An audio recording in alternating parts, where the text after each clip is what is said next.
குரங்குட மிச்ச நாளை பிறகு மழை பெய்ச்சலாம், அந்த கூல் கிளைமேட்டோட நிம்மதியான ஒரு தூக்கம். இந்த சத்தம் இந்த தூக்கத்தை கெடுக்குமாயே இந்த குரங்குகளோட சேட்டை. குரங்காடு வேலை காட்டு உதவி செய்ய வேலை வெட்டியில தான் போடும். இதுல வேற நாய் வந்து டிஸ்டர்ப் பண்ணும். அட பொம்மால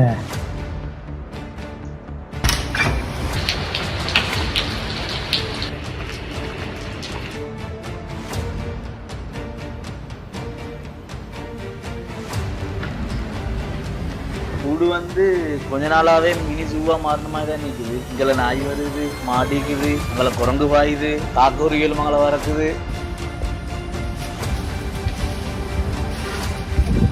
வெட்டில் வச்சாச்சும் தெரியுது.